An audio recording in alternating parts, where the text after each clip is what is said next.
de conductor a dictador.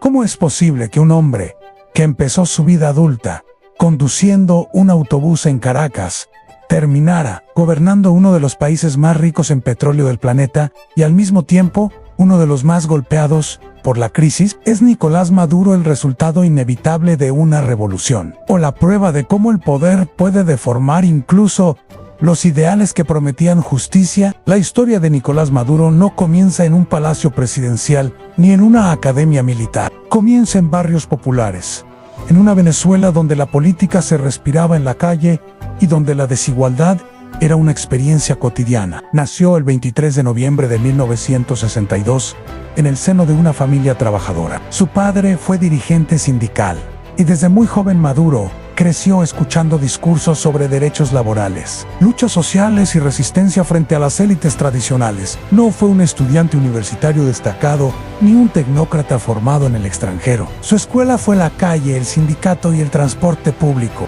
Durante años trabajó como conductor del metro y de autobuses en Caracas. Para muchos, ese detalle se convertiría después en un símbolo poderoso el presidente obrero, el hombre del pueblo que entendía la realidad de los más pobres porque la había vivido en carne propia. Mientras manejaba su ruta diaria, Maduro también se formaba políticamente, participaba en sindicatos, asistía a reuniones clandestinas y se vinculaba con movimientos de izquierda que soñaban con una Venezuela distinta, menos dependiente de las élites económicas y más enfocada en la justicia social. Fue en ese contexto donde apareció la figura que marcaría su destino a Hugo Chávez. A principios de los años 90, Chávez era un militar rebelde que había encabezado un fallido golpe de Estado en 1992.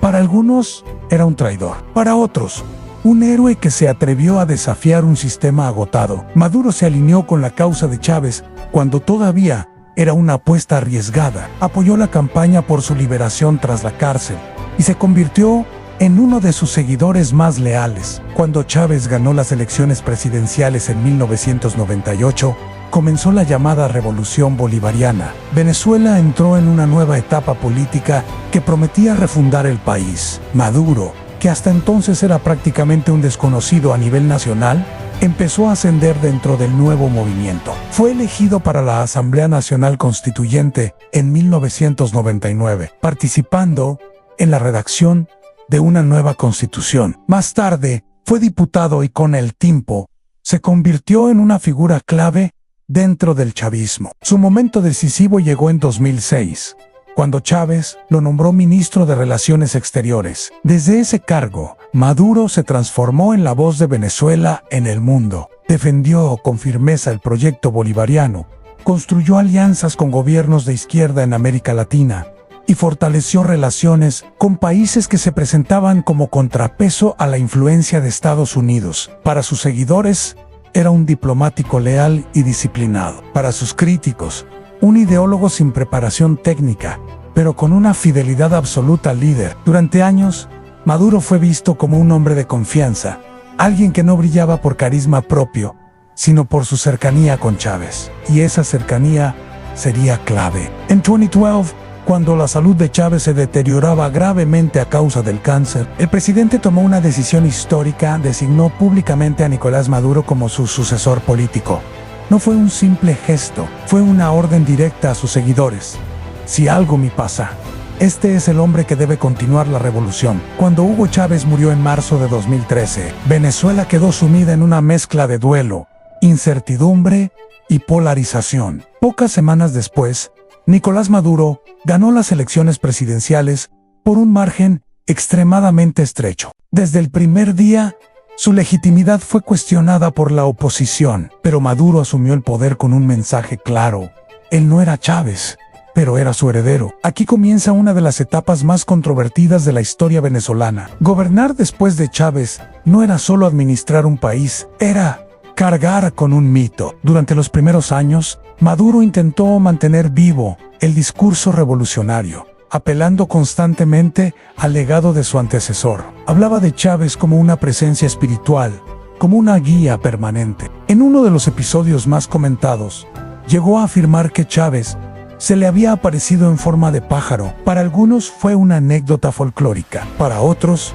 una señal preocupante de cómo el poder se mezclaba con la narrativa casi mística del chavismo. Mientras tanto, la realidad económica comenzaba a deteriorarse rápidamente. Venezuela, a pesar de poseer enormes reservas de petróleo, entró en una crisis profunda. La inflación se disparó, los productos básicos escasearon y los servicios públicos comenzaron a colapsar. Millones de venezolanos hicieron filas interminables para comprar alimentos o medicina. Otros simplemente se marcharon del país. Se produjo uno de los mayores éxodos migratorios de la historia reciente de América Latina. Maduro y su gobierno atribuyeron la crisis a una guerra económica, a sabotajes internos y a sanciones internacionales. Sus críticos señalaron una mala gestión, corrupción, dependencia excesiva del petróleo y la destrucción de instituciones clave. La polarización se volvió extrema. Ya no se trataba solo de estar a favor o en contra de un gobierno,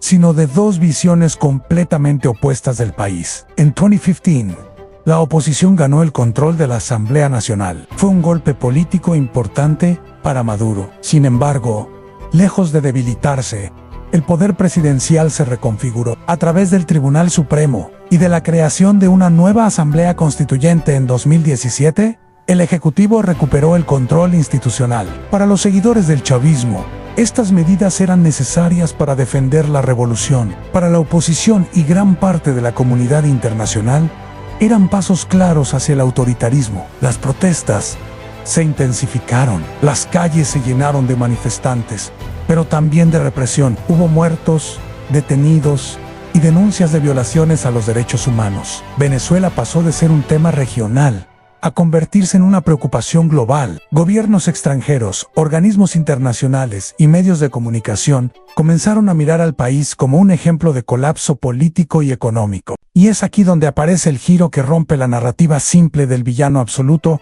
o del héroe revolucionario. Porque, contra muchos pronósticos, Nicolás Maduro no cayó. A pesar de la presión interna, del reconocimiento internacional a figuras opositoras y de sanciones severas, se mantuvo en el poder. Para algunos analistas, esto se explica por el control de las Fuerzas Armadas, por alianzas estratégicas y por una oposición fragmentada. Para otros, por su capacidad de resistir y adaptarse en un entorno hostil. La figura de Maduro se transformó con el tiempo. El hombre, que parecía un dirigente gris, se convirtió en un político endurecido, desconfiado y cada vez más centralizado en el poder. Sus discursos se volvieron más combativos, su círculo de confianza más reducido y su imagen internacional cada vez más negativa en buena parte del mundo. Sin embargo, dentro de Venezuela, la percepción no fue uniforme. Hubo quienes siguieron viéndolo como un defensor de la soberanía nacional frente a intereses extranjeros. Otros lo consideraron responsable directo del empobrecimiento del país.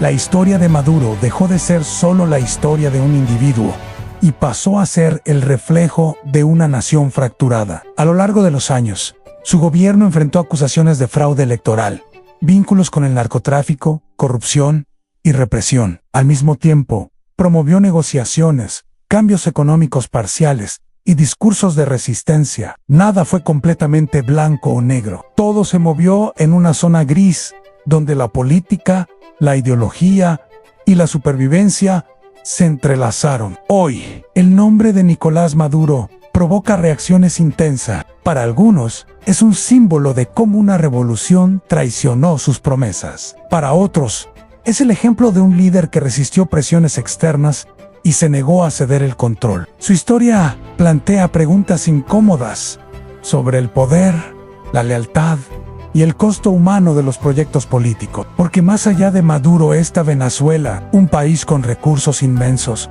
con una cultura vibrante y con millones de personas marcadas por años de crisis. La historia de este hombre no puede separarse del sufrimiento, la esperanza y la resistencia de su pueblo. Y aquí viene la reflexión final. Tal vez la pregunta no sea solo quién es Nicolás Maduro, sino que nos dice su historia sobre el poder cuando se concentra, sobre las revoluciones cuando se prolongan y sobre los países que depositan su destino en figuras casi mesiánicas. ¿Hasta qué punto un líder es producto de las circunstancias y hasta qué punto es responsable de ellas? Ahora te pregunto a ti, ¿crees que Nicolás Maduro es la causa principal de la tragedia venezolana o es solo el resultado de un sistema que se fue deformando con el tiempo? Déjame tu opinión en los comentarios, porque este debate sigue abierto y tu punto de vista importa. Si te quedaste hasta el final y te gustan este tipo de historias profundas, complejas y sin respuestas fáciles, suscríbete al canal. Aquí seguimos explorando el poder, la historia y las figuras que han cambiado el rumbo de países enteros. Nos vemos en el próximo video.